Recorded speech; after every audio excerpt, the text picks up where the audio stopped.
All right, let's jump right in. Today, we're breaking down a sermon from a Southern Baptist pastor, James Knight, and he's tackling one of the most common and maybe one of the most misunderstood concepts in the Bible: judgment. So let's start with a phrase you've definitely heard. Maybe you've even said it yourself. Only God can judge me. It's everywhere, in music, on tattoos. It's practically a piece of pop culture. But what Pastor Knight's sermon asks is, what's really behind this statement? And right away, the sermon points out this huge contradiction, right? We hear Jesus say, judge not, but we're human. We make judgments constantly about cars, about people's attitudes, about their character. So if we're doing it all the time, what is Jesus actually trying to tell us?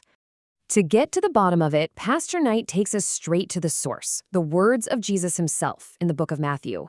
And this isn't just some offhand comment. This is a central piece of his most famous teaching, the Sermon on the Mount. Now, this sermon really hammers home that this isn't a friendly suggestion. It's a command, and it comes with a serious warning. Jesus lays out this principle. Whatever standard you use to measure and judge other people, well, that's the exact same standard God is going to use on you. That's a pretty heavy thought.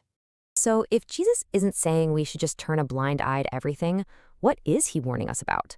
The sermon argues that the real target here isn't discernment itself. It's something much more specific and much more dangerous. And this is where the sermon draws a really important line in the sand.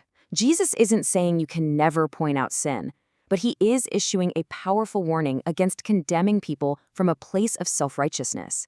It's the attitude, the hypocritical motive behind it all, that God cares about. And to see what that correct approach looks like, Pastor Knight points us to the Apostle Paul. Notice the key words here: restore and gentleness. The whole point is to help someone, to bring them back gently, not to crush them under the weight of their mistake. Okay, so how do we actually do this in real life? Well, Jesus gives us this incredible, almost funny visual analogy to make sure we never forget the first step. This right here is the central image for hypocrisy in the whole sermon.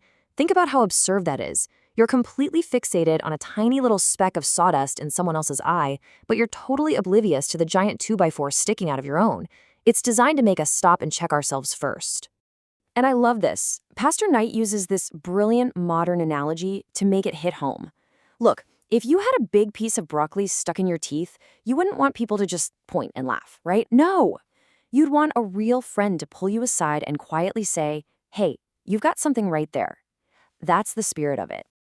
So this really boils down to the sermon's core definition of a hypocrite in this context.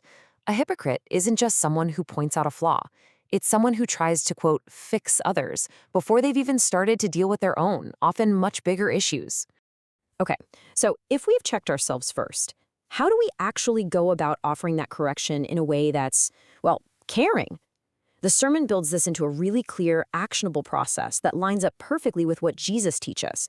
So the sermon basically lays out this 3-step guide for what you might call righteous judgment. Step 1, and you can't skip this, is to examine yourself. Deal with your own stuff first. Only then, step 2, can you approach someone else, and it has to be with gentleness.